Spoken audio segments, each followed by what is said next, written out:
The silent danger in Illinois schools and daycares. I think we can agree that children in daycares and schools should be protected from environmental hazards as much as is reasonably possible. And mostly they are, but one verified threat remains. My name's Dan Potter. I'm the treasurer of the American Association of Radon Scientists and Technologists, also known as the Indoor Environment Association, and I'm the leader of the Illinois Radon Policy Task Force.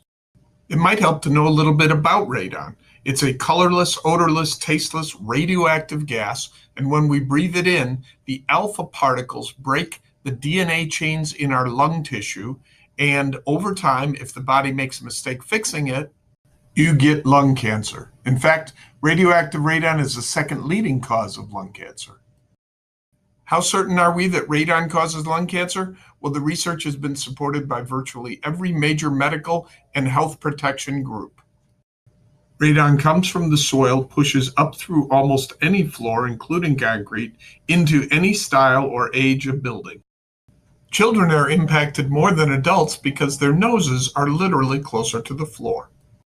In Illinois, daycares are required to test for radon, but they are not required to fix or mitigate the radon, even if the levels are high.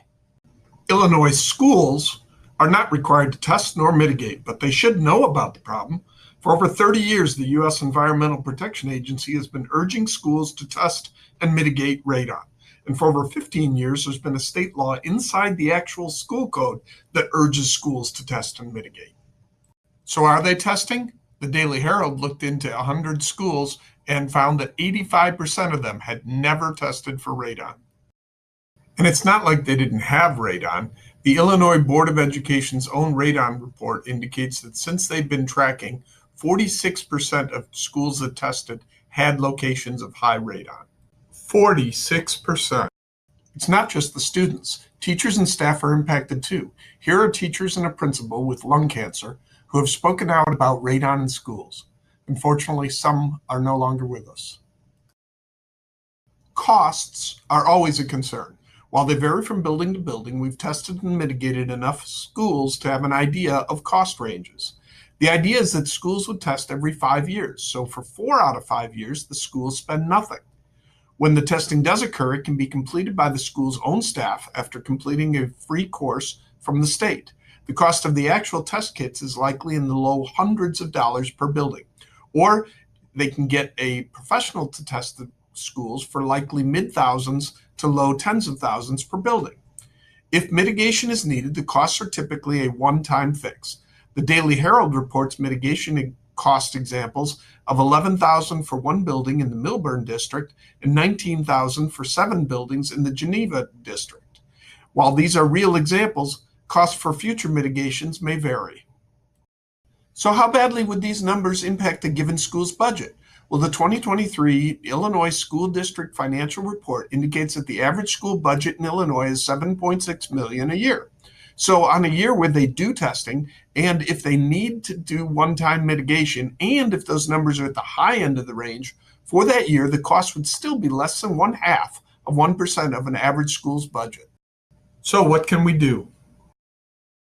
Well, we already have a group formed called the Illinois Radon Policy Task Force. It's made up of volunteers, some health workers, teachers, parents, radon experts, etc. And we also get some help from the American Lung Association, the Respiratory Health Association, Longevity, the White Ribbon Project, CR3, and the Midwest chapter of the Indoor Environments Association.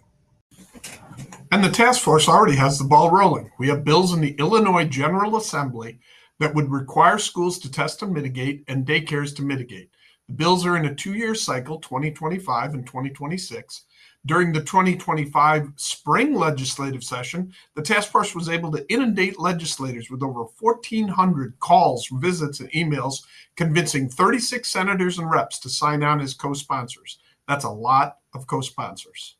What do we need? We need more people on the email list. So if you can send me your email, then I can send you updates. We can send you the opportunities and what specifically you might be able to do to help. And you can also pick what you want to do in case you're not the type of person who likes to reach out to people. Maybe you can do research for us, that kind of thing.